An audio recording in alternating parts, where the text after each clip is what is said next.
Ladies and gentlemen, welcome back to the Your Passion podcast. Today, we get to know the story and the fitness journey of Anthony Villanueva, precision nutrition coach, NSCA certified, and specialty in strength and conditioning. Yes, sir. Yeah. Welcome to the podcast, Anthony. Thank you for having me here. Thanks for coming out. So, what have you been up to during quarantine? Like, how do you spend your time? Because I know everyone's had a lot of time to really sit back, rethink things, and just reflect. What have you been up to? Biggest thing that I've been doing during quarantine is transitioning from coaching in person to virtual coaching. I mean, we've been doing this for months now, but at the start of the pandemic, we had to, or when I say we, it's because it's a collective effort between me and my partner, but we had to change our job trajectory in a little bit of a way because we used to coach in a gym. Yeah. And when gyms closed down, we had to adjust to that. Gotcha. So my whole thing right now, I've been putting all my effort into my new business. Gotcha. Has that been a big change when you had to figure out, like, how long did it take you? Did it take you a week to be like, okay, here's our plan, this is what we'll do? Or did it take you like, oh, I got this within the day? For me personally, I think it was an easier transition compared to a lot of other coaches out there because I have experience in the virtual teaching and coaching. Actually, yeah, everything that I've done has led me to this day type thing. Like, I used to teach online at Cal State Fullerton, so here I am, easy in transitioning online. So Gotcha. For me, it was an easier transition, I would say. That's good. That's good. So, jumping into your, the beginning of your life as a kid, what was your life like at an early age, and where did you grow up? Grew up here in Orange County. Okay. My parents immigrated to America in the 1980s. I was born in 92. But my earliest memory as a kid was my heart surgery. I'm just going to go straight to that story because that's my earliest story. Yeah. As a kid growing up, I mean, I'm Filipino-American, born here. So obviously the biggest thing in my life has been my family and our faith. So we stay together. And for my heart surgery to happen, it kind of brought my parents down into this position where, like, our son can get very hurt. Yeah. So easily. My life growing up has been like, we got to protect our son. Yeah. So I got my heart surgery, and from that point on, my life is on this track of we got to protect our son, keep him healthy and safe. But when I say healthy, keep him safe. So I wasn't allowed to do too much physical activity because my parents thought that blow up my heart type thing. Yeah. Which, like, later on as a teenager or like a young adult, my doctor told me, it's like, oh, you would have been fine. Yeah. But my parents just wanted me to be super safe, so they were very protective. Yeah. Gotcha. But being in a Filipino family, we had lots of food too. That's good. Did you go to a public or private school, or was it only private? Was it only public? What was that like? I went to private school from first grade to high school. St. Callistus, no longer there in Garden Grove. And then I went to Servette High School in Anaheim. Okay. Did you like going to school, or was it always a begrudging thing to go to school, or did you enjoy it? I think school was a great thing for me. I was very successful in school. I would say, I mean, the typical challenges any kid goes through. Man, it's funny that you're asking these questions because I've reflected on all this stuff over the past year. And that's excellent. Like, I'm not afraid to say that I was bullied when I was younger. But yeah, I mean, I was happy to be in school. I did relatively well in school. Gotcha. Did you play any sports of high school? Speaking of high school? So I did not play the big sports in high school, mostly because, well, it was being safe. I didn't want to get hurt type thing. And then also there was cost. Yeah. It cost money to do sports in high school. And I don't think 100%. My family was capable in doing that.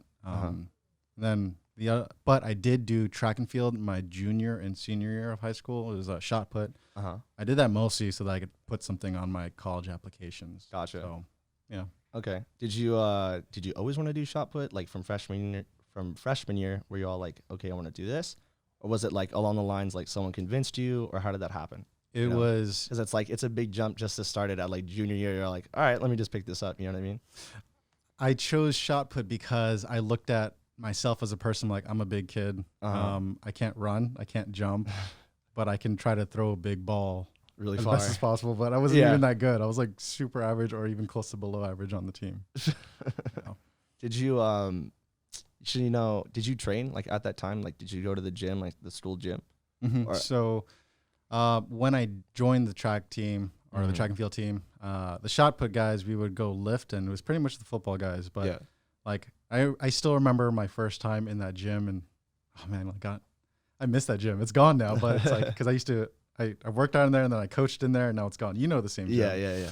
But I mean, everyone like on the program, the coaches wrote like there was the hang power snatch and never learned how to do that. Yeah. And I did it the first time and I tore my labrum. Oh, wow. So it was like kind of dumb for me. I had no real experience in the gym and then all of a sudden I got hurt. Gotcha. When you went to the gym, like during your junior and senior year, did it feel like this is a place of home, like I feel good here, or did it still feel like foreign? Oh no, it was completely foreign. Like really? I was like, what am I doing here? Yeah. Like my mindset is like, well, all the other guys are doing it. I guess I have to be here too. Yeah. There was nothing like, I want to be here. I want to get better. Gotcha. There was nothing so performance related. It wasn't like a love at the time. No, absolutely not. I did not get that love until college. Okay. Yeah. Gotcha. So, when you decided to be a kinesiology major, did you, was there an event or something particularly that happened, or did you just say, okay, I'm going to choose this major? Can I go into a little backstory with this? Go ahead. So going into Cal State Fullerton, I went there for business and music. Mm-hmm. So pre-business because of Trinity Corporation in high school. And then tell the people what Trinity Corporation is. Trinity Corporation, what led the retail food services and like events on campus. And we had all the interns or the student interns on campus who were on financial aid or wanted to be there. And it was just an organized program to get the students working on campus. Okay. I created that, and I don't know if it's still there anymore, but I mean, I could say I'm the first CEO of it, but I don't think anyone remembers that story anymore. It's still there. It is? Yeah. Oh, goodness. What is it? Oh, 10 years later. Oh, over 10 years later, yeah. Man. Oh, wow. That's crazy. I got to catch up with that. But people convinced me to go to Cal State Fullerton for business because I started Trinity Corporation. Mm-hmm. But then I also went there for the guitar orchestra. But when I was in college, I took the first class for like, in business, and I just didn't want to sit behind a desk the entire time. So I'm like, I don't want this major. Gotcha. So I thought about what I liked most in my education so far, and I thought of athletic training. Yeah. Servite gave athletic training. I had Mr. Anderson as my teacher, and man, I just loved being able to help people. Yeah. Physically help people. So I was like, okay, well, how can I do athletic training in college? And so then people told me go to kinesiology. Yeah. So I chose kinesiology. Nice. Did your parents support your decision, or were they a little, because it seems like growing up in a typical like Filipino household, it's either, typically it's either like become a doctor or a nurse, or it's like one or the other, or like, you know, what was the reaction like? Yeah, Filipino families put a lot of merit towards careers like that, especially in the medical field. I think my parents were fine with it because they saw kinesiology and then they probably thought physical therapist right away. Gotcha. And they know that that's also kind of part of that. You can be a doctor. Medical area. Yeah, but gotcha. I hoodwinked them on that one. Yeah. Okay. So once you're in the kinesiology major, what do you learn? Like, do you learn different areas of the body? Like, explain to someone who has no idea about anything about the major at all. Yeah, so kinesiology is basically the study of human movement. Mm-hmm. And I mean, I remember the first beginning classes was just anatomy and physiology, biomechanics. And then it got into the other classes where we learned about how to teach, how to coach. So like pedagogy got in there too, helping special populations. But what resonated with me the most was strength and conditioning. Gotcha. I for sure solidified my reason for kinesiology because I loved helping people. Mm-hmm. But then I jumped in different concentrations in kinesiology because at first I wanted to be physical education. So I wanted to help be a physical education teacher. And then I jumped into strength and conditioning because I still love that. Yeah. And you know what? That's my concentration when I graduated with my bachelor's. Mm-hmm. But then here I am now trying to go into private coaching. Gotcha. But along the line, somewhere in there, I also majored in ethnic studies with concentration in Asian American studies. There you go. Did you, so how do you go about getting internships? So your title is kinesiology, you're in the middle of the program.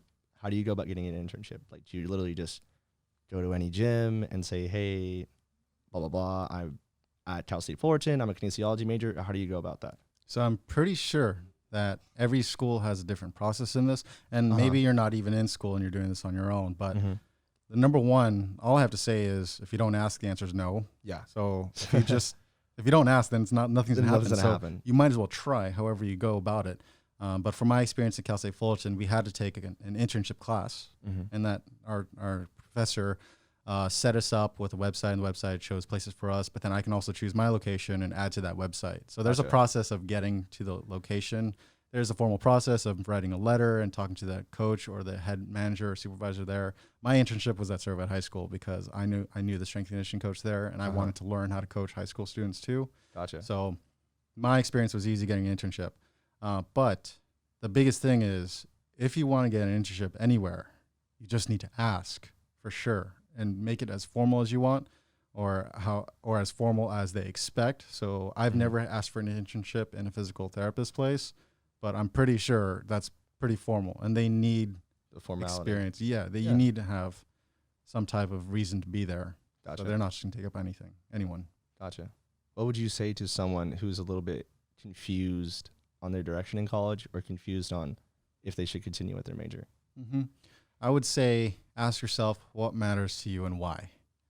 What matters to you? And if you can figure out, what matters to me? This matters to me. Well, why? Yeah. And then why again?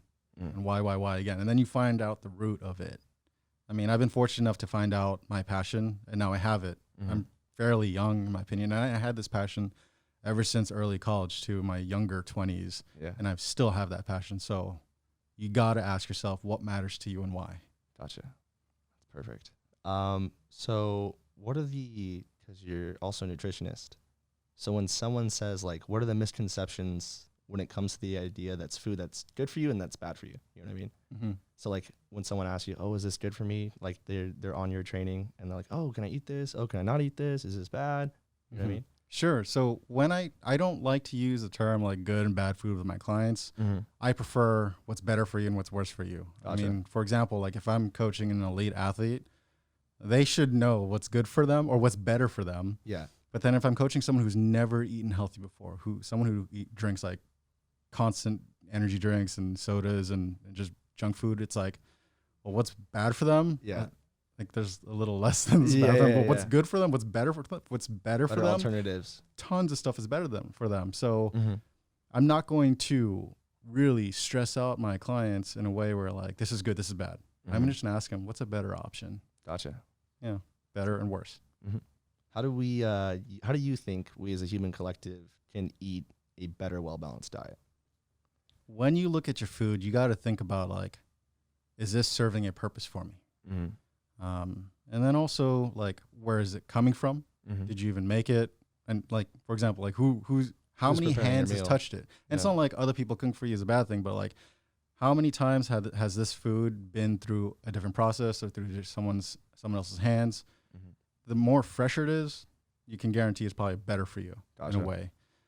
So when you look at your food, is it something that you value? Is it something that you appreciate? Is this something that's going to bring value into your life? Literally, like you look at your plate. But if I was going to talk literally and like what should be on your plate, keeping it simple, half of it should be veggies. Just veggies help us. Yeah. Like, and we don't eat enough of it.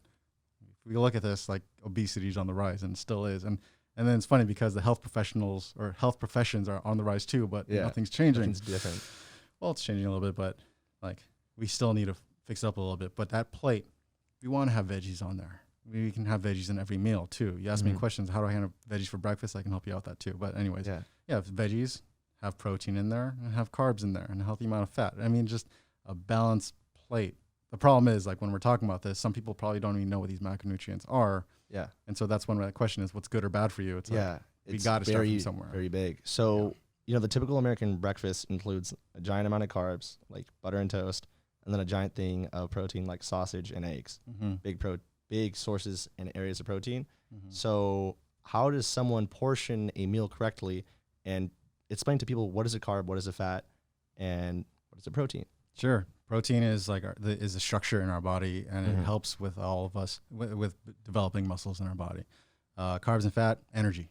I'm going to try to keep it as simple as possible. We need all those. Well, technically, some people can argue that we don't need carbs, but you know what?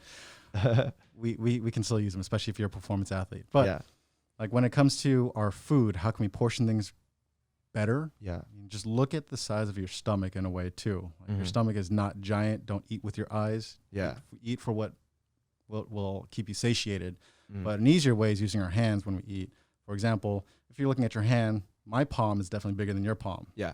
So my allowance is probably higher than yours when it comes to eating. But the palm size of your hand is probably the best option for your protein. Okay. For example, I mean, we go to a dinner, like, I'm not going to name restaurants, but we go to a dinner place and steaks are giant, the size of the plate. Yeah. You probably don't need to eat that entire steak. What you could have is that palm size of that steak.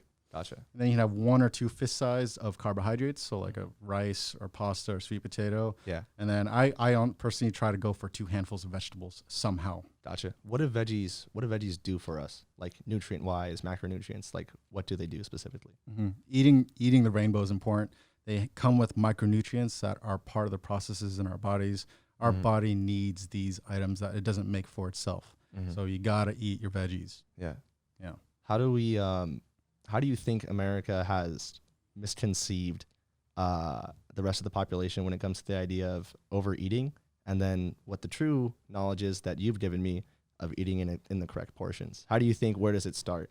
It's tough because different cultures have different views on food, and we're making it sound like Americans are eating like so bad. Yeah. But it's not all of America. But I think we have an abundance of everything here, and we're very comfortable. Yeah. So, and we're being less active. We could potentially eat all this food in this overabundance, but we're just not moving enough either. Yeah. Or the other way around. We're just moving too much and not eating. Yeah. Yeah, that could happen too. But I would say that, I mean, with food, people just want more and more and more. Yeah. Big, big, big. And then also serving sizes. People find value in spending a little less on more food. And getting more. Yeah. But in one sitting, it's a little dangerous. And then again, also, we're not moving. Exactly. So it works hand in hand, movement and eating. Gotcha. Do you think it's on purpose that like YouTube and gym trainers specifically like sell products online or like recommend products to their clients as like an easy sellout? Or do you think like they're pushed to promote those things? You know what I mean? I would say there's some supplements that help us, and the science is there. There are some supplements that help us, but for all the supplements out there on the market, it's hard for me to imagine pushing a supplement myself, knowing that some of them just aren't necessary. They're not going to do anything. But I mean, some coaches and some trainers endorse some products. Maybe some of them are good, some of them probably don't do anything. But when we look to all the ones, the big names, so the ones that have the best bodies and probably look the strong, they probably perform really well too. Not gonna lie, if you look great, you're probably performing great too. But when you're trying to sell these products and telling clients like this is what it takes to become who I am, it's like, there's a little bit more stuff behind that too. Yeah. But some people are sold on the fact that, if I just take this magical pill, I'll have that. It doesn't work that way, unfortunately. But people do that anyways. Do you think the knowledge is purposefully trapped? What do you mean by that? Do you feel like there's a screen door when it comes to knowledge? So like me, typically, I was a high school athlete and I was taught zero education. I mean, you know what the heck a protein is. Yeah, it's a piece of chicken. That's like the basic idea of what you know is a protein, and then a protein shake. Like I knew what a carb and a fat and a protein was, but I didn't know the giant list of what everything was and then how to build a meal. I was never taught that. Why do you think that's not established across the United States in our high schools and in our education system? Why do you think so? I would expect it's because people assume that parents are going to teach us that stuff. Yeah. But then are our parents the one? Do they understand it too? Probably not. No. Yeah. I didn't learn how to eat healthy from my family. As a matter of fact, it was kind of unhealthy growing up. Yeah. I can go down that rabbit hole, but you can tease your question there. But to go to the main question, like, how are we supposed to learn how to eat? Yeah. Darn, like by the time we're adults, we should probably know how to eat. But then it's just we don't. We don't, yeah. And that's where we come in. Yeah. Nutrition coaches in general. Like this is why we're here. Gotcha. Yeah. That's perfect. How do, what do you suggest to someone who's, probably at home right now, they're listening to this and they've never been to the gym before and they say, tomorrow I want to go to the gym, and they've never done anything, never been to a gym, don't know what a machine is, don't know how to work one. What do you suggest they do? I recommend just going to the gym for sure. You open that door, pat yourself on the back. That's already one step better than yesterday. You go to the gym. If you're unfamiliar with anything, it's probably a good idea to work with a trainer or even ask for help, or even like a lot of gyms out there, especially after this pandemic ends, or there's going to be a lot of trials. People will offer free trials. People need business. So a lot of gyms are probably going to offer free training for the soon future. But when you go to the gym, you don't know what you're doing, go get training. It's going to help you out. If you don't know training, make sure you read a book or watch some videos on how to do it. Don't do anything that's going to hurt you. Obviously, don't bite off more than you can chew. Start low, start easy, increment. Like, just don't get hurt. That's the biggest thing. Don't feel intimidated. Don't get intimidated either, and also the people that are there, like, if you're feeling shy and afraid of the people watching you, they're probably not watching you. They're probably on their own mission too. But honestly, if it's your first day at the gym, if you want, go on the treadmill, go for 5 minutes, 10 minutes. That's already more than you did yesterday. Those are still wins. People don't understand. It's like, oh, I need to have big wins to be someone. No, like, you just need to be 1% better than you were. And that you just keep going. Gotcha. So for someone who has no knowledge in that field, are there any red flags that you can give out to someone who's like a novice, to like if they're working with a trainer and like there's some things that look off? Like, is there anything you can tell them? Because they probably have no knowledge of that. Sure. Like if a trainer's telling you to do something and you're like, you know what I mean? I would say, first of all, when you pick a trainer, you can definitely say no to a trainer. Yeah. Like, if you choose a trainer, or if you're assigned a trainer and you don't like them, do you really think you're going to get any results with someone you don't like? Probably not. So you want to have a good relationship with the trainer. All right, that's number one. The second thing is, if you're looking for red flags with a trainer, I would say if they're pushing you so extremely hard that you're getting hurt. That's an obvious red flag. And I can't even think of these red flags because I don't even want to be around these red flags. But and I can't imagine a trainer having red flags to have a career out there. But if I would to look for red flags in trainers, again, it's being pushed to injury. That's always a bad sign. If a trainer is jabbing at your deepest pains, like this is why you're doing it. You got to do like 100 push-ups to earn this cookie, or like I don't think that's the best way to motivate. I can tell you all the reasons why you should have a trainer, or like what good things to find a trainer, but I mean, to find the bad things in a trainer, if you're getting hurt, that's a bad thing for sure. What are the good things? If the trainer understands who you are and what matters to you and why, you're sold. You have the right person with you. If they are your cheerleader in a way, if they have your back, they support you. You want to work with this person because they understand you. They never want to hurt you, but they also know how to get you moving, how to get you to keep going. Gotcha. Yeah. How do you how does someone go down the road of becoming a trainer professionally or working with clients one-on-one? So say I just came out of kinesiology, fresh out of college. What is the first step? And I just finished with like my internship at a gym. What do I do next? I would say I wouldn't say we, I mean, anybody in this profession, like, never stop learning. The day you think you've learned it all is the day you lose. Yeah. You need to keep learning because the field is always changing. And then also there's always people out there who have done it before you. Find a mentor, find a way to get better in that way, find a way to continue learning.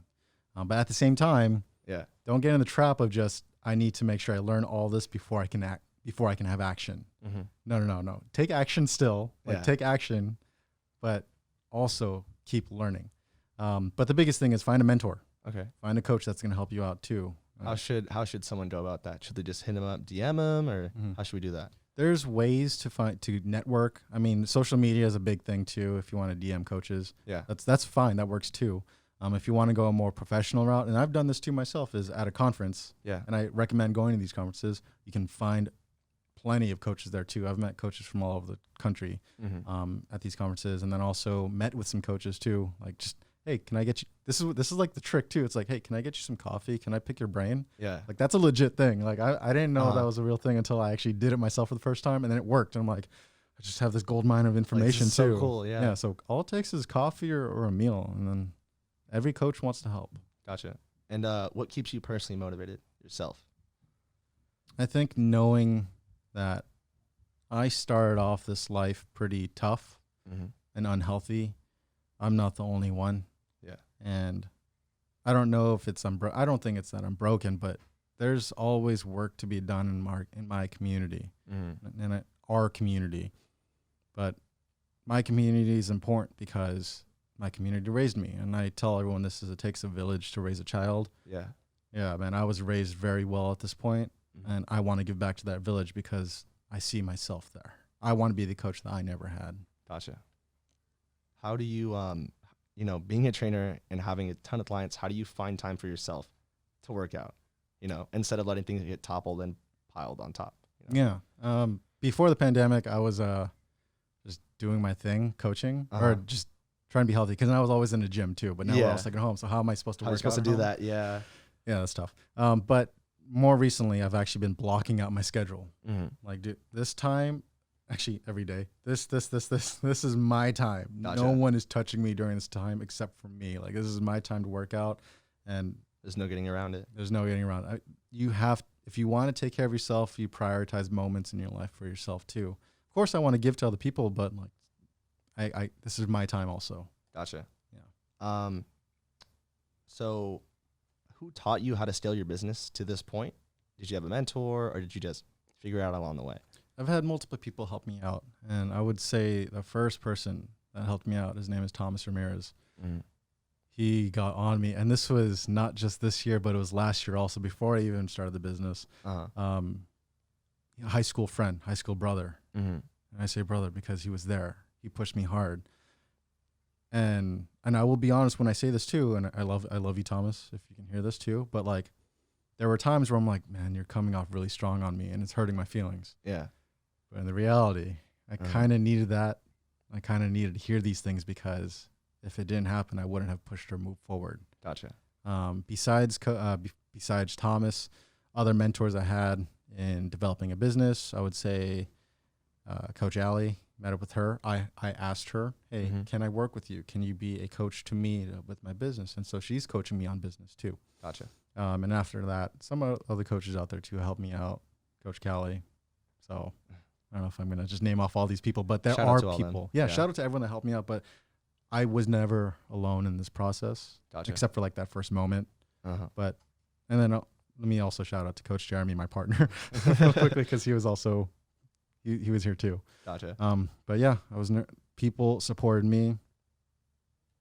Yeah. Led you all on the way. Yeah. So what services do you provide that are different from a typical gym trainer or like a run-of-the-mill trainer that you'd run into? You know? So my business, or our business, is called Home Body Performance, and we coach clients online right now. And our target audience is people that work out from home. Okay. Home Body Performance. People, when they work out, they can just work out, and you know as much as you know. But if you want to get to the next level, in order for you to get something you've never had, you got to do something you've never done. Exactly. For example, having a coach. So having someone guide you in the training. So we offer boot camps online, virtual coaching, private programming for our clients, and then also nutrition coaching. Gotcha. Yeah. Do you have a social community within your coaching? Yes. So on Facebook, we have a Facebook group where we're active daily. Okay. But talking about different nutrition and exercises. That's the theme of this month, July. We're having a nutrition challenge of sharing our meals throughout the week. Yeah. And then getting into the weird myths or the common things that people have heard of. Is there evidence that we all have a certain body type? Is that true or false? Or so I believe I saw that online, but I don't know if that's true. Back in the 1940s, it was found somatypes. So there's endomorph, ectomorph, mesomorph. These are like, don't stress out about the names, but like, should I eat for a certain body type? Should I train for a certain body type? These questions are like that. The research shows right now that eating for a specific body type, no, that's not. You don't have to. However, it did help in the research or in the populations, because it gave people like guidelines on how to eat, and then they got healthy from that. But eating for a specific body type is not a thing. But genetics wise, genetics can be found with somatypes. For example, fast twitch muscle fibers. So I think it's mesomorphs have the fast twitch mostly. And then endomorphs, bigger guys. And then also the ectomorphs, marathon runners. The research was there for that, for performance wise. But eating for specific body type, it was kind of debunked already. But honestly, if I looked at you and I said, you're an endomorph, you're a mesomorph. Here's a diet for a mesomorph. Do this.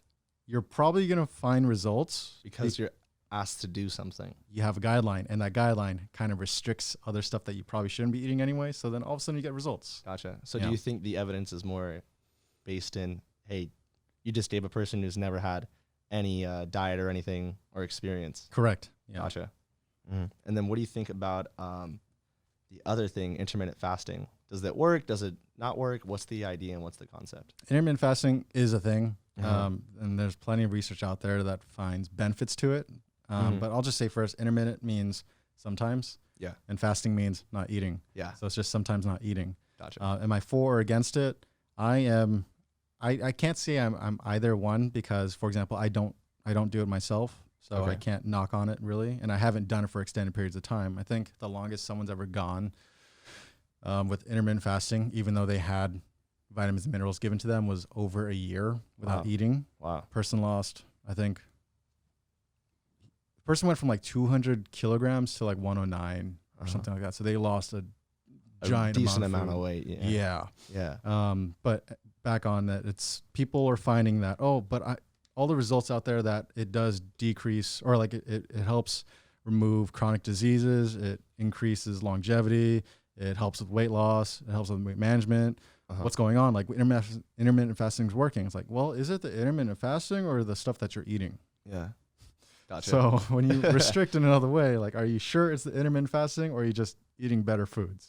Gotcha. There's a lot of things going on right now, and that's the current debate. So it's a little gray area. It is, but then again, there's a lot of research out there still saying that it works, but it's just, do we really know? Yeah. And that's why we need more research. Gotcha. Yeah. Okay. How do you go about communicating with your clients professionally? With my clients, I make sure that I keep communication with them through phone calls or even just through messaging. Keeping it simple. Yeah. Communication is there. Gotcha. If there's no communication, then there is no coaching. But for professionally, I do tell my clients that there are some, if I can't get to you right now, I'll get to you within the hour, or within the 24 hours. Gotcha. Because we have lives to live. Coaches have lives to live too. And I'm not just a coach in a gym anymore where you can see me at certain hours. Because you have a gym in your pocket, that's a thing right there where like, you can't just message me at 3 a.m. sometimes. Yeah. You can, but I probably won't get back to you until hours later. Gotcha. And then how do you know when a client is ready to move up in weight comfortably, especially when, they're working out at home?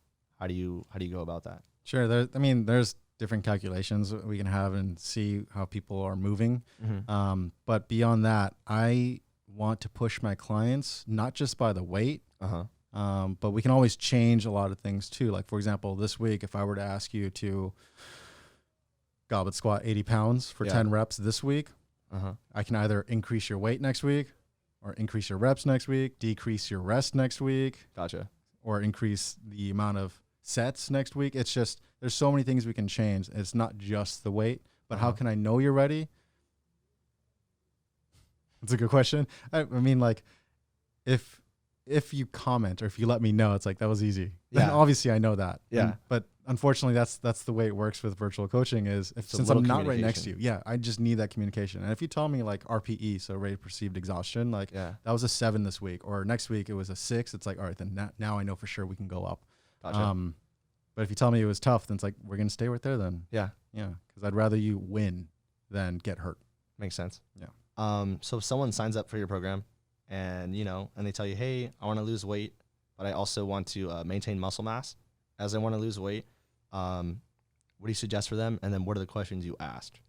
Yeah, I ask them, or I tell them, it's like, yes, that's all possible. We can definitely do that. And I want to ask them some more questions too. And if you tell me right now, it's like, I want to lose weight. Yeah. Well, okay, so why do you want to lose weight? Yeah. Oh, well, I want to look good. Yeah. Why do you want to look good? Yeah. It's like, well, because I don't feel happy with myself and what I look like. It's like, well, why don't you feel happy about it? You keep asking all these whys, and then eventually leads to like, well, I don't feel happy about looking at myself because my confidence feels low, and my confidence feels low. I can't really do anything that I want to do.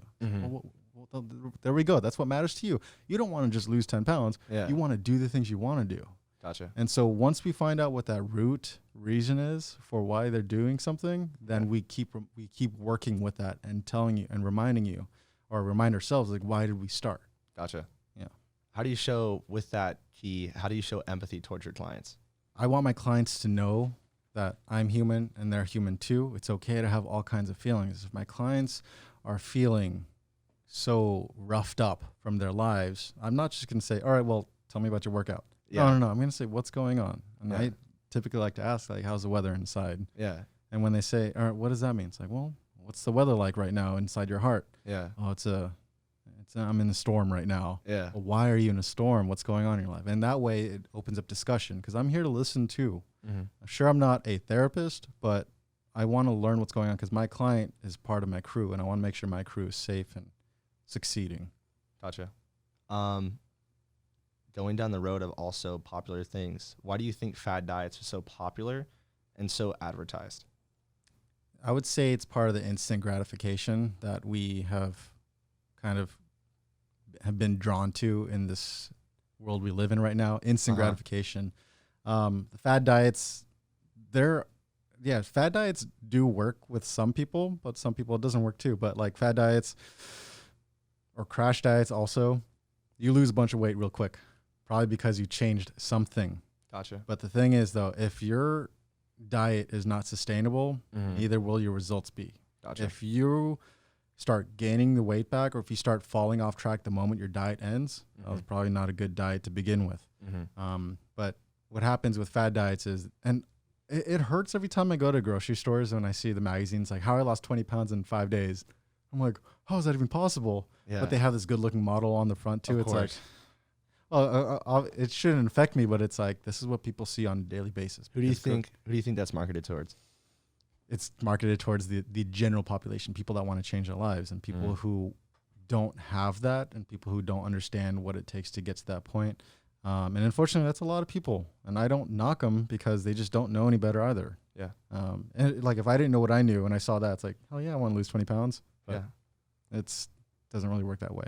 Gotcha. And I'll say, personally, just so people know, I am a client of Anthony's, and I'm not being paid to say this. I pay the man. It's funny because, I pay him monthly, and basically the journey I just started 4 months ago, but it really started last month, because last month it may have started 4 months ago, but then Anthony, of course, taught me what is a carb, what is a fat, how do you portion your meals. But then I'll say this, don't feel bad because you didn't figure it out within like the day that the person told you. Anthony tells me build a house so like your floor could be a carb. Okay, so you put a carb on your plate. Then you put a fat, that could be a wall, and then that wall on the left. And then you put a roof, which is like a protein. And then guess what? And then you add some veggies, which could also be a carb. And now you have a house. Yeah. You just build a house with your meal. And then also I learned portions from Anthony. I learned what the heck is a protein? What the heck is a carb? What type of fruits, veggies, meats are going to help me towards my goals, as well as exercises as well. So like, if you don't go to the gym during COVID, or if you do go to the gym during COVID, if you don't, then he'll just see whatever equipment you have and then work with you and then get you towards your goal. I'll say this personally, I started off being 210, and then now I'm all the way down to 200. So I lost 10 pounds. So it's not like this is a fake testimonial. Like legit, I've been happy because I lost weight, and I've also done the goal of putting on muscle mass while losing weight at the same time. So I do highly recommend Anthony Villanueva, ladies and gentlemen. Give him a search on Instagram, support his business. But yes. Thank you. Stamp of approval for sure. So I know you have a hobby. I think it's, how do you professionally call it? Like shooting? Like how would you label it if someone asked you, what is this? Sure. I would call it practical shooting. So the actual competitive shooting is one thing, but practical shooting is another thing. I shoot under United States Practical Shooting Association. It was actually before the pandemic. I was out there way more often, but now that I've been indoors, it's kind of slowed down a little bit. But yeah, competitive shooting, it's literally running and gunning. If you're playing Call of Duty, it's almost the same thing, but you're not shooting people, you're shooting paper targets and steel. Gotcha. Yeah. So what got you into it? Because like we live in California, and it's not typically accepted to talk about that or do something with that. Like, did you meet someone at a coffee house? Like, how did that story come to be? Yeah. Man, I'm going to say this. No one knows this story about me, but I'll hear it here first, ladies and gentlemen. Yeah, you heard it here first. As a young teenager, I got an airsoft. Did you get the mask and everything? I got the mask. Man, this is so embarrassing to talk about. But yeah. I first started with airsoft in my backyard because of my cousins. So we just got an airsoft, and then the next level up was just to actually go to the fields and and not compete, but I guess play games Yeah. and mill sim. With airsofting. Yeah, which I never enjoyed now that I think of it, because I just didn't like shooting other people, and I didn't like With getting an airsoft shot gun, either. yeah. That's why when my friends asked me to go paintballing, it's like, let's go paintball. I was like, no, dude, it's not my thing. Yeah. But from there, I just enjoyed this hobby. And the thing is with me is when I pick something up, I make sure if it's something worth doing, I do it well. Mm-hmm. And this has gone with guitar. This has gone with weightlifting. This has Yeah. gone with shooting. So anything I pick up, this has gone with magic tricks. Anything I pick up, Yeah. I make sure I do it well. And so I just got better at shooting. And then I joined some common interest groups. And then I got into... On Facebook? Technically, yes. So yeah, I don't want to name it because I'm also kind of... But let's say Facebook. Yeah, so Facebook. And I met some people there, and people will ask me, and so I met the people there. I got into the group, and then they started posting, here's some range days where you can start learning how to shoot. As a crew. Yeah. As a group. And these people that came here to teach us, keep in mind, I'm a noob to firearm. I bought my first firearm when I was 21. Yeah. Dang, it's been 7 years. Yeah. Wow. So anyways, I was there as a noob completely. Uh-huh. Who shows up to teach the classes? Freaking Navy SEALs. And it's like, you'd think it's a joke. And most people think, oh yeah, I know Navy SEAL. It's like, well, no, I actually was trained by these Navy SEALs. I'm not trying to What was your first bragging. impression when you walked in the room? Like, were they just standing there? Like, were they like, what was it like? To be Was it honest- intimidating? Like, or was it just like, oh, it's just another person? No, these guys were cool. Yeah. And that's the thing. People will think it's like that all military members are a-holes. No, they're not all a-holes. And these guys wanted to teach and train. And if you want to look one of them up right now, Tyler Gray, Uh-huh. look him up and you'll find Navy SEAL. Uh-huh. The other one was Fred Ruiz, Navy SEAL, also competitive shooter. So those two guys were the ones who taught me how to shoot. Uh-huh. So I learned how to shoot there. And then I surpassed all my friends and family that did airsoft. And now Yeah. I'm just here by myself, shooting guns by myself, competing. And then I was at the range one day, and this guy says, hey, just come with me to the range. I'm like, okay. So I went with him, and then he didn't tell me it was a competition. Yeah. And I'm there at a competition. I'm like, what the hell am I What is doing this? here? Yeah. So then we started competing, and I was trash. I still have the video of my first day shooting Yeah. or competing. How many targets did you miss? Well, I missed a lot. Oh, wait, no, I didn't miss. No. I didn't right. miss, but like just seeing my movement back then, it was just not so look clean. choppy, Yeah. ugly. Seeing my grip and seeing my reloading, it's so ugly. Uh-huh. But you got to start from somewhere. Uh-huh. But yeah, so I remember that. And then from then, I just kept going, kept getting better, and I just kept going. So it can be broken down into like an art. So just like you're training for another sport. So when it comes It's to just, like no, it's not training for those. It is a sport. it is a sport. Yeah. So when you're like down to like reloading a magazine to where you're placing your hand when the beep happens, like tell us about the whole experience. So you're ready Yeah. for a competition. So walk us through it. So and then they call you up. Walk us through it. Yeah. So before the stage actually happens, we go through this point of walking through the stage where we can look at all the targets and see and plan our route. Uh-huh. So this isn't a very traditional sport. Is it a surprise? So No, or do you no know what surprises. it's going to look like? We know the what's range? going to happen. Okay. Yeah. Most matches you can just show up and walk through the stage. Some matches will post their stages ahead of time and you can study it. Oh, so you can look like like an email and then be like, okay, I want to do this. I want to do this. Yeah. But Okay. for most of the time, especially lower level matches like the local ones, we show up, we go through the stage and we plan everything. Everything's visualization. Like, Gotcha. no gun in hand. We're just watching. Like I can hit those targets here. I can hit those targets over there. Yeah. I can do a reload right here, step right there, Yeah. finish over there. Uh-huh. Like that. Those are all the steps we're taking, and it's all done in like 17 seconds. Wow. Some people can do it in like 10, but whatever. Whatever. I'm okay. Getting there. Yeah. Yeah. So when the beep happens, like, are you always prepared or like, oh shoot? I mean, it's almost like flipping a coin, and this is like people golfers probably know this term, the yips.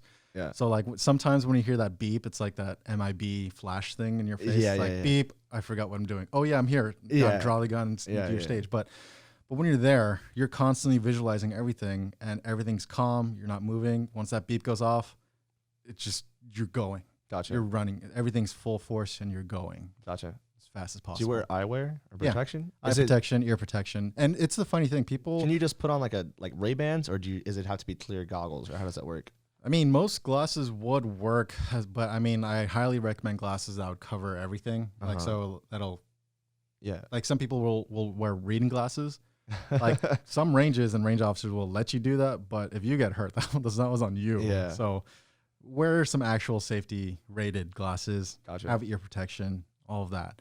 But when it comes to firearm safety, man, like I only want to go to competitions when I go shooting now because they're the Safest place to be. Like 99% of the time, 100%. it's very safe people. Yeah. You go to a regular shooting range nowadays, some people don't know how to use firearms very well. And then also with this pandemic, more people buying firearms. I think about 8 million firearms have been sold since March. So Jeez. there's a lot of people that have Don't firearms know what that don't they're know how to doing. use it. Exactly. Absolutely not. And that's the other thing. I'm a firearm instructor too. Yeah. So it's like, We are neither for or nor on this podcast. I'll say that for sure. We are in between. thank you. Yes. So, but yeah, this is my hobby. We brought it up. But yeah, it's just, yeah, there's a lot of people that don't know how to use firearms out there. And when I go to shooting competitions, 99% of the time they're safe. Gotcha. For the competitions, is it like, okay, it's one round and you're done? Or do you call you back? Or is it like age groups or like, oh, you're using this caliber gun, or like break it down? Oh, this is a rabbit hole. Give us the whole shebang. This is a big one. There's different divisions in firearms. For example, I shoot production. So pretty much if you go to a gun store, you buy a gun, you use that in a competition. It's just a box ready, out of the box. Yeah. And then there's firearms that are souped up to be like $7,000 worth of a handgun in your hand, and it's like a race gun. So it's like a fishing pole. So you can buy a cheap fishing pole, or you can buy a super expensive one. I guess so. I didn't know that was something, but I usually like to compare these to cars too. It's like bring a Honda Civic to a match, or bring a Lamborghini. But there's some people that can soup up that Honda Civic into a Lamborghini class. Gotcha. I think that's just a waste of money, but it happens anyways. Yeah. Besides that, there's also age groups. What's the age group? Like, is it like 18 plus, or like, is it broken down by every 2 years? I can't say exactly sure because I never really cared about that because I'm in the younger group, but there are older population and then there's younger. So some people will go super serious. It's like, oh, I placed first place overall, or I placed first place as a I think it's masters, or like just older person. First place older, using single stack, using this gun. It's like, well, you just put different filters on. Like, are you really that special? But no, it can be broken down into many things. Okay, gotcha. So what firearm do you use? I shoot a Beretta M9. Hopefully going to upgrade, but I'm going to keep it on the down low for now. But yeah, so I shoot a Beretta M9. People will assume, if you know firearms, that that's a really crappy gun to shoot with. Well, no, I train with it very well. So if you can become very good at what you do. You just use what you have. Yep. So when you go to a range, like, is it possible to have a PR at like a certain place, or is it like, oh, I go to this competition, this is my PR overall, or like, how does that work? You know what I mean? Yes. So there's classifier stages, and these are standardized stages, and they're timed. All of them are timed. And that's, I guess I forgot to mention that with shooting competition, is how fast and accurate can you be? Okay. So you can be very accurate, but take a lot of time. That's a low score. Or you can be very fast, but very not accurate, and you can have a low score there too. So being as fast and accurate as possible, that's how this sport is scored. But in classifier stages, they are the same, and they are all done throughout the nation, all that stuff in the world. And you can improve your time and accuracy. Excuse me. You can improve your time and accuracy throughout your journey in shooting. So you can PR. Yes. Okay. And then there's also different, I forgot what it's called, ratings. So there's D class, C class, B class, A class, master class, and grandmaster class. It's like anime superheroes. Yeah, kind of, but like different levels. Yeah. I would say I'm shooting at an B class level, B or A class. I'm not a master yet, nor a grandmaster. Do I want to be those? Hell yeah, I want to be those, but it's gonna take a lot of time. It's just not easy in California either. Do you get paid? So say like you're a grandmaster class, is there money to win, or is it like, oh, you win like $1,000? There are some money matches out there. I wouldn't call them money matches, but trophy matches. I'm sure there's sponsorships that can also pay for things, but there's also some prizes. So I think it was 2 months ago or last month ago, there was a competition where first place got a rifle. So it's like, I don't want to say which place or which rifle, but it's like, yeah, guns are prizes too in some of these competitions. But I can say I am a sponsored athlete, technically. Sponsored by who? So one of my sponsors is 511. Because I'm on a team. Oh, wow. So I'm on a shooting team, and one of our sponsors is 511. Another one is Lucas Oil. So Fast OC is my team that we shoot with. So yeah. Can anyone just walk up on Fast OC, or is there like a tryout, or how does that work? There's no walk-ons. You have to like actually.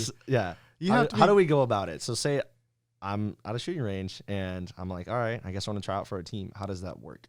Like, You know what I mean? There's a big jump between I'm at a shooting range and I want to try out for a team. So try out for a team. Are you good at shooting? If you're good at shooting, then keep coming to the competitions, and then the team captain, he'll see exactly who you are and he'll pay attention to you. So there's scouts on a team. I mean, yes and no. I guess, yeah. I mean, that's how I was able to join the team. Really? So I didn't have to go through tryouts. Really? I just kept showing up, kept showing that and I knew how to someone was shoot. all like, "Hey, by the way, yeah, join the team." Wow, yeah, that's crazy. Mm-hmm. That's cool. So I've never had a firearm before. Never fired a firearm. What do I do? Where do I go? It's right now. If we were having this conversation before the pandemic, it'd be a lot easier. Yeah. But what to do now? I want you to reflect on why you want a firearm. I don't want to go on the off topic on this stuff, but you have to ask yourself, why do you want a firearm? Well, I want a firearm for self-defense. Like, okay, you have every right to have that, but are you ready for that? Yeah, that's the other thing. But again, you have every right to that. Yeah. But if you want a firearm because you want to get into competitive shooting, that's like, okay, cool. Let's go choose the right ones for you. Yeah. If you want to get a firearm, and in California, it's a lot different than people out of state. But I can tell you right now, for California, you got to go to a FFL or a gun store, and they'll give you a firearm safety certificate test. You take that, you pass it, cool, you can buy a firearm. Yeah. But unfortunately, right now, everything's sold out. Yeah, literally, like everything's sold out. Yeah, it's crazy. So, do you have any questions for me? What do you think of my coaching? What do I think of your coaching? I'll say this. I'll say it's really good. With the small equipment that I have, I'll say this. For the scarce amount of equipment that I have, literally all I have at home is a barbell with max 80 pounds and the max weight, literally because the max weight that I have is 2 dumbbells that are 20 pounds and a jump rope. I'll say that was pretty good for losing 10 pounds, and he was able to schedule me something and work between that. Yeah. And then also, like, hey, by the way, you should do some cardio along with this so that this can help, especially with the eating. Anthony's been a super cool guide because, like, he'll say, oh, yeah, go grocery shopping today. And then he'll say, of course, before, like, what is a lean protein? What are the proteins you need to eat? And then, like, he doesn't say, like, oh, eat this, eat that. But he gives you the guidance on how to build it and how to build your own meals, because he wants you to be, say one day you just can't afford the training anymore. He wants you to be self-sufficient and then say, hey, later on, hey, yeah, I want to do training, but then you can just come back on the same page, which is a really cool benefit, and it's very well thought out. I'll say that. I would say, I don't know if this is going to bite me in the butt in the future, but like the way, and I bring in my teaching experience into my coaching, and it's like, if you give a person a fish, they eat for a day, but if you teach a person how to fish, they eat for a lifetime. That's how I feel about coaching too. It's like, I want to teach you. You got to do it. Gotcha. Yeah. That makes sense. Anything else? It's good for now. It's good for now. Yeah. That was good. So, as a coach, what is your goal for the next plausible, probably 3 months? What's your goal for the next 3 months? That's a very short-term goal, I would say. But I'm trying to be as practical as possible, because people say like 5 years, but it's like, dude, so much can happen in 5 years. You know what I mean? Yeah. 3 months, and then also year goal. Yeah. It's been set for me. I've been trying to get a client every month, or a valuable client. And in this way, I'm not cutting myself off like too much, but just I want to work with people who actually care. I want to work with people that actually care. So I want to have high value clients come into my life. So at least once a month, bring in one person on the team. Yeah. From there, I guess in my life goal, what do I want in the next 3 months? I'm actually doing a little bit of personal challenge for myself. I am trying to get ready for, what month is it? July? We are in July. Oh, there's a half marathon in October that I got to run. So really? Yeah, there's a half marathon I have to run in October. I'm trying to go for the 3-peat. So there was Huntington Beach, Orange, and then Long Beach. I think you get all the medals, right? I want to get 3 medals. Yeah, that makes sense. And I don't know if people don't really see me right now, but I don't look like I'm a runner. But ever since dislocating my shoulder last year, I put weightlifting down a little bit, even though I picked it up again. But for the longest time, I put it down a little bit because I just got hurt. What else am I gonna do? David Goggins told me, do what you're weak at. Yeah. So, I was weak at running. So I'm like, I guess I got to go run. So what can you give to somebody who's like, like my weight, who's still like, I'm not this Mr. Skinny runner, what are some practical tips? Because like my knees are going to get hurt, like my calves are going to hurt. Like what advice can you give, like That's- with someone with experience? Man, Because in high school, after swim practice, I used to go for runs. okay. It was super dumb, but I liked it. I felt free running and doing and explore my city and my town. I thought it was really cool. And then taking backtracks or trails to go explore places, I thought it was super cool. And then like on my knees and my calves would always hurt, and I'm like, well, yeah, I'm kind of heavy, and I'm a runner, so I'm running, and I'm not a land mammal, so you know what I mean. I would say the top thing, honestly, and I'm not trying to sell coaches, but go find someone, go find a professional that's going to help you. Because if you think about it right now, like you're doing this on your own. Mm-hmm. How long do you want to do this on your own? How long do you want to be stuck at your results right now? Yeah. When you could have just had someone help you out, get to that point. Mm-hmm. And if you're worried about cost, especially with a coach, it's like, well, how much are you spending right now for what you're doing by yourself? Mm-hmm. And then how much are you going to be spending in the future from health costs if you don't have someone? I think the number one thing that I've taken from paying a trainer is you're quite literally investing into your life. Yeah. People think, oh, I'm throwing money away to a trainer, I could be spending this or saving this. Like, no, you're paying yourself, and you're paying for improving yourself quite literally. So I highly promote trainers as well. Thank you. Yeah. But running, why did you set a goal of say, hey, I want to do these half marathons instead of just, oh, I'll just go for nightly jogs or whatever? Oh, that's a very good question. I don't think I've been the type of person to just like go for a little bit. No, Yeah. I want a big thing. I take big bites. I'll be honest. But if for me, like from my story of going to get heart surgery and then all of a sudden becoming a weightlifter, squatting 400 pounds, and then now doing half marathons, it's like, dude, we're human. We need to move. Yeah. And then for me, I'm not competing with anyone. I'm competing with myself. Like I want to be as the best person possible. And if humans can do it already, there's humans that do half marathons, ultra marathons. Yeah. I can do a half marathon. Yeah. So, yeah. What's the goal for you running wise? For running wise, What is the big goal, and then what's the practical right now goal? big goal is just a full marathon. Gotcha. I don't even have to say full, but I just want to do a marathon. A marathon. The plan was to do it next year in 2021. Oh gosh, I'm like setting myself up right now. Do you know which one specifically? Yeah, Huntington Beach probably. Huntington Beach.